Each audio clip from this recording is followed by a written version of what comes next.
Bonjour, bienvenue dans cette nouvelle vidéo.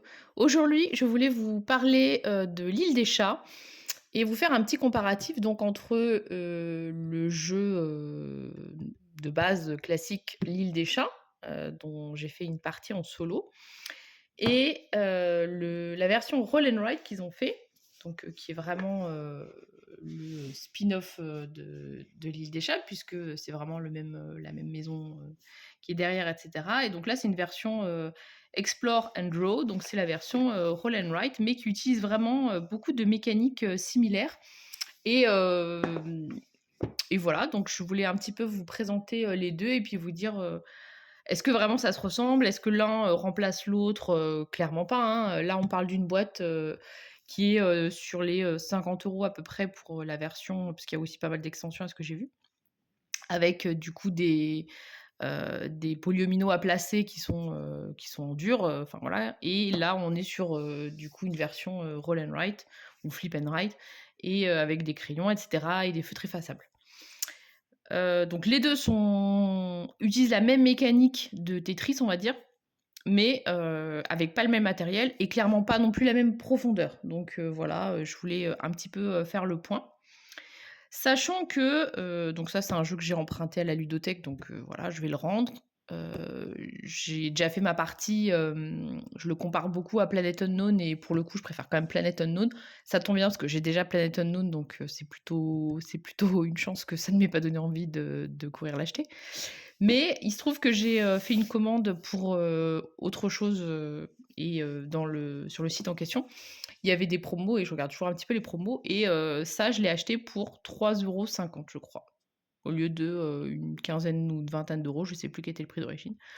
Donc voilà, j'aime bien les roll and ride de base, Tetris et tout, donc je me suis dit: «Bah, vas-y, pour 3 €, je prends quand même pas beaucoup de risques», effectivement. Donc je vous montre le matériel qu'il y a dedans si jamais vous vous posez la question, et puis on fera un petit comparatif avec l'autre. Après, le but, c'est pas d'être trop trop long non plus, et puis je pense que je ferai une partie filmée aussi de Explore and Draw pour vous montrer un petit peu tout ça. Donc, il y a un livret de règles à l'intérieur, voilà, qui a l'air plutôt clair, etc. Donc, il y a effectivement quand même moins de règles que dans le jeu, le gros. Il y a des Velleda. Alors là, factuellement, quand je vous dis que j'ai acheté le jeu 3 €, j'ai 4 jeux de feutres pour devoir régulièrement acheter des Velleda pour l'école. Je peux vous dire que bah, rien que les feutres, c'est quasiment le prix de la boîte, puisque je l'ai acheté à 3 €. Donc voilà. On se retrouve avec, comme le jeu de base, des cartes qui représentent du coup bah, la partie sauvetage, les chats. Mais je le rapproche un petit peu de la version famille de l'île des chats, où, parce qu'en fait, dans la version du jeu normal, il y a une partie où on a des cartes qu'on va choisir, qu'on va drafter, qu'on va devoir payer, qui représentent nos actions. Et donc, il y a une petite planification, etc., avec une histoire de vitesse pour savoir si on joue premier ou pas. Et il y a une version famille où il n'y a pas du tout toute cette partie achat de cartes, acheter les chats avec des paniers, qu'il faut avoir les paniers, il faut avoir les poissons qui vont avec, il y en a qui sont plus chers que d'autres, enfin bref. Toute cette partie-là est simplifiée dans cette version-là, dans la zone familiale de découverte du jeu qu'ils ont créée.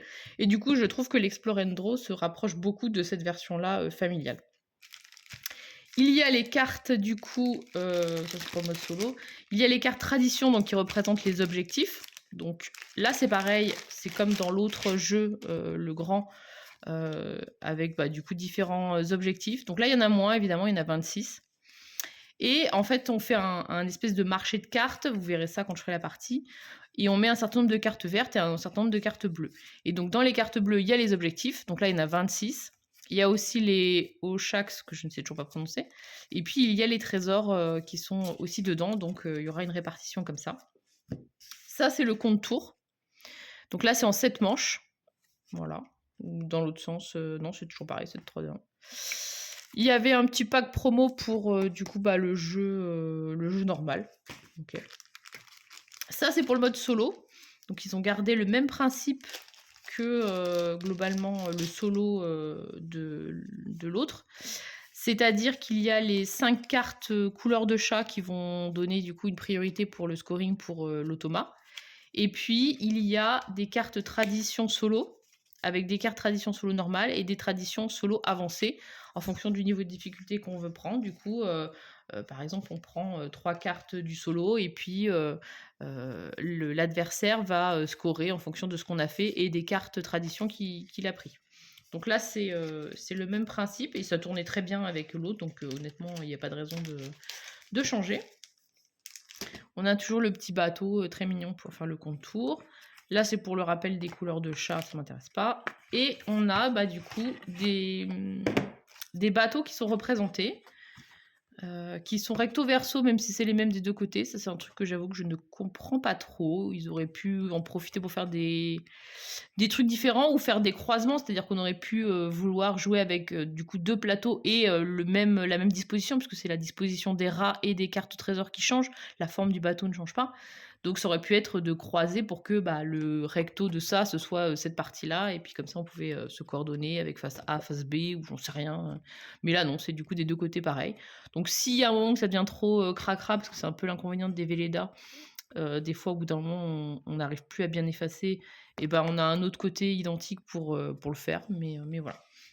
Par contre, c'est comme dans le jeu de base ici, chaque bateau, comme je vous disais, en fait, vous voyez que les rats, ils sont pas positionnés au même endroit, et les cartes au trésor, alors celle-là non, elle est au même endroit, celle-là aussi.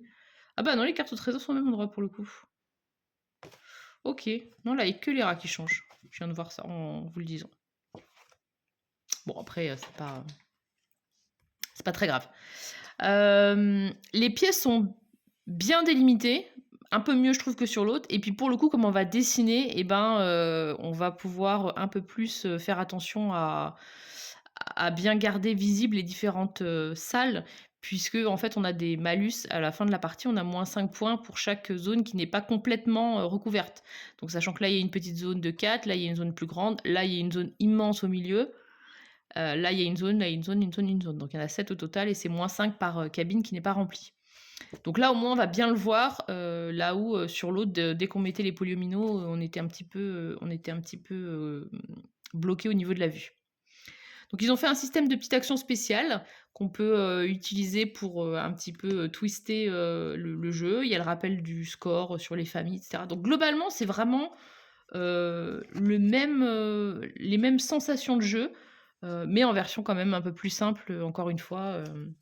Vous voyez, même au niveau des formes des chats, on voit qu'il y a quand même, voilà, du coup, c'est les mêmes parce que j'ai pas encore mélangé, mais on voit que c'est des formes un petit peu plus standards parce que tout bêtement aussi, le bateau, il y a un petit peu moins de j'ai l'impression qu'il y a un petit peu moins de cases. Je vais vérifier ça tout à l'heure en regardant, mais voilà.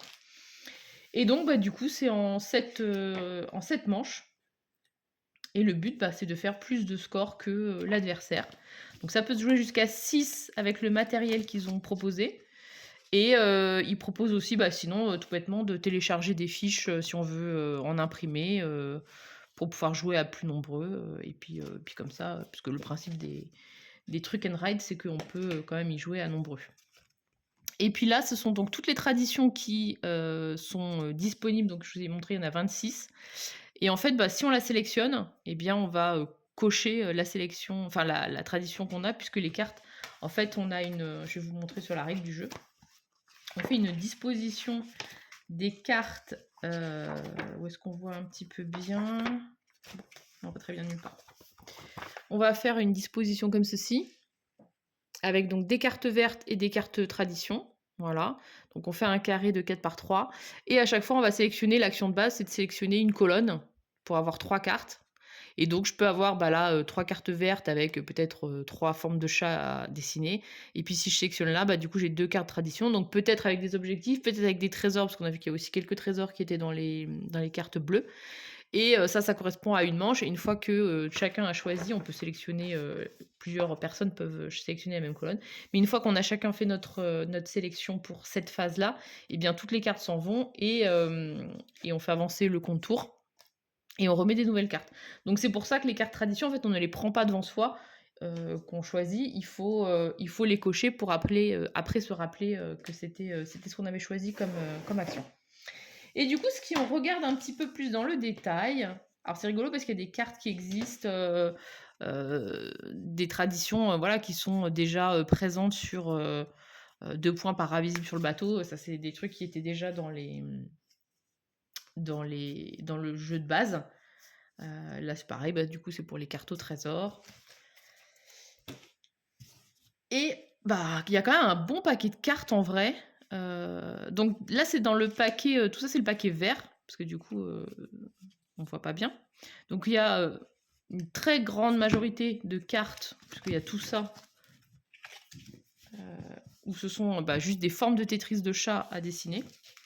Et dans le paquet vert, il y a donc bah, 3 Oshax et 1, 2, 3, 4, 5, 6 trésors qu'on peut choper. Et sinon, bah, du coup, ce sera effectivement plus avec les cartes bleues, où il y en aura un petit peu plus. Et au total, il y a quand même 109 cartes chat et 47 cartes tradition. Donc on est à bah, plus de 150 cartes.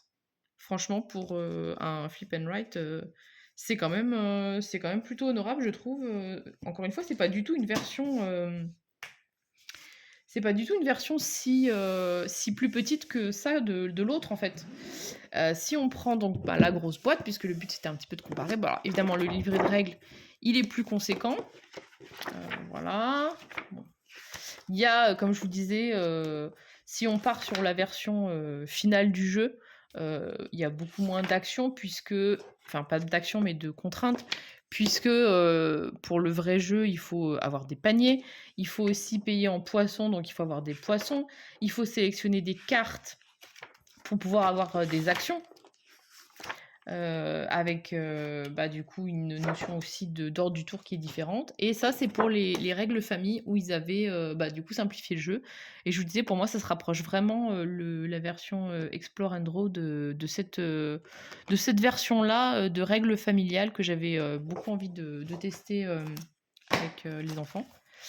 Donc bien sûr, dans le vrai jeu, entre guillemets, il y a bah, tout un tas de Tetris, de chats et de trésors où là, il faut vraiment les placer physiquement sur notre plateau. Donc clairement, c'est pas le même matériel, c'est pas le même plaisir de jeu. Vous voyez les petits meeples de chat pour nous, voilà. Et donc, ce que je voulais voir, c'était la taille du bateau. Alors, en termes de nombre de cartes, je vais regarder combien il y avait de cartes dans le jeu de base. Dans le jeu de base, il y a 150 cartes découvertes. Donc les cartes découvertes, en fait, c'est tout. Parce que eux, ils différencient pas dans cette version-là. Les cartes famille, c'est quand on joue au mode famille, c'est les trucs solo. Donc voilà, donc il y a 150 cartes et bah, dans le Explore and Draw, il y en a autant. Par contre, les cartes sont vraiment différentes. Du coup, je vous montre si jamais vous n'avez pas regardé la vidéo de comment est-ce que j'ai joué à l'île des chats. Je vous montre la différence. C'est que donc quand on joue à l'île des chats, eh bien, nos cartes actions, en gros, c'est toutes celles-là, elles sont bleues. Et dans les cartes actions, il y a des cartes au trésor, des cartes d'action qu'on va pouvoir jouer pour gagner. Donc là, par exemple, ça gagner un poisson, puisque dans le vrai jeu, il faut payer en poisson aussi pour faire venir les chats. Vous avez donc les cartes tradition. Bah ça, c'est exactement la même. Par exemple, 1 point par chat de la couleur choisie qui touche votre bateau. C'est la même, hein, à part le dessin qui a changé, mais sinon c'est le même scoring. Et puis il y a tout ça, donc c'est les cartes qu'on va utiliser pour le sauvetage des chats, qui est la phase principale, avec des paniers percés, il en faut 2 du coup pour pouvoir le faire. Et puis vous avez, je voulais essayer de vous en trouver un, voilà. Là vous avez un panier normal, du coup avec un panier vous transportez un chat. Et les bots, c'est ce qui représente votre vitesse. Et il y a un système où en gros, au début de la phase de sauvetage, tout le monde va sélectionner des cartes de sauvetage, et en fonction du nombre de bots qu'on a, donc par exemple si j'ai sélectionné 7 cartes plus 7 cartes, ça veut dire que j'ai une vitesse de 5, donc si personne ne me bat, et ben c'est moi qui vais être la première à jouer, donc à sélectionner le premier chat. Et sachant que bah, pour chaque sauvetage de chat, il faut un panier et le nombre de poissons adéquat pour pouvoir le faire. Voilà, donc ça c'est toutes les cartes qu'on va sélectionner, ça c'est pour les Oshax, voilà, qui sont aussi des jokers. Tout ça, c'est des objectifs. Et en fait, chaque carte qu'on prend, eh ben, il faut la payer en plus avec des poissons. Donc, il y a toute une gestion comme ça en début de tour de quelle carte je prends, de quoi j'ai besoin pour pouvoir faire mes actions. Parce que si je n'ai pas de panier, et ben, je ne pourrais pas aller chercher de chat. Alors on a un panier qui est, permanent, mais après sinon c'est avec des cartes où il faut arriver à piocher des nouvelles cartes pour pouvoir, débloquer des paniers permanents supplémentaires. Mais dans ma partie, bah, la dernière manche, j'étais à court de paniers, bah, du coup j'ai, sauvé, 2 chats si je me souviens bien. Alors que la manche d'avant, j'avais pu en soutirer, 4 parce que j'avais des paniers et voilà. Donc ça, c'est le plateau, je vous disais normal. Je voulais voir si c'était un peu la même taille ou pas. Alors si je mets dans le même sens, ça ira peut-être mieux. Mais j'ai l'impression que parce que là, du coup, au plus large, il fait 1, 2, 3, 4, 5, 6, 7, 8, 9. 1, 2, 3, 4, 5, 6, 7, 8, 9. Non, bah, c'est exactement pareil. Et là, il fait 2, 4, 6, 8. 2, 4, 6, 8. Ensuite, le décroché, le décroché. Bah non, c'est exactement le même bateau, dis donc. Ils ont même pas changé la taille du bateau. Ils ont juste fait les cases plus petites, évidemment, pour que ce soit ça. Vous voyez quand même la différence de lisibilité entre, bah, là, j'ai fait des cloisons et ça. Et puis alors, dès qu'on a mis, du coup, des chats, parce qu'en plus, les chats, ils peuvent être à cheval hein, sur les cloisons. Bah, autant vous dire que savoir si... Enfin, si, on voit que là, il y a une petite délimitation. Mais si vous faites, je vais faire n'importe quoi, ça, voilà, et puis après vous continuez, et ben voir que cette petite case-là appartient à cette zone-là et qu'au final vous l'avez pas fini, et ben il y a des fois vous vous faites avoir avec ça, alors que sur le crayon ça va être beaucoup plus lisible. Mais voilà, après c'est pas, on n'a pas un grand bateau avec des Tetris à poser. Il n'y a pas la gestion de cartes qui clairement rajoute quand même une couche de calcul qui est intéressante dans le vrai jeu de l'île des chats. Je dis le vrai jeu, le jeu de base, quoi, celui avec les tuiles. Donc voilà, clairement, c'est pas, pour moi, c'est pas la même cible, entre guillemets. Hein. Ça, c'est un jeu pour ceux qui aiment déjà un peu plus se casser la tête. La version Explore and Draw, c'est plus un jeu familial pour faire pareil du placement, etc. Mais on a enlevé toute la partie gestion de cartes, gestion de ressources avec les poissons qui à la fois servent à payer les cartes et à la fois à faire venir les chats, les appâter. Donc voilà, on a vraiment simplifié. Mais je pense que ça peut être quand même cool. Donc voilà, j'ai hâte de tester, parce que je ne l'ai pas encore testé, le Explore and Draw, mais voilà, j'ai déjà vu un début de partie, enfin, ayant joué à l'autre jeu, je pense que je vais pas du tout être perdue. Mais voilà, je trouvais ça intéressant de vous montrer, avant de rendre la vraie boîte de l'île des chats, ce qu'il pouvait y avoir comme différence de matériel. En tout cas, clairement, à 3 € la boîte, je pense que j'ai fait une bonne affaire. Voilà, bah écoutez, j'espère que ça vous aura éclairé sur le contenu des deux, les différences, et puis à bientôt pour la partie de Explore and Draw.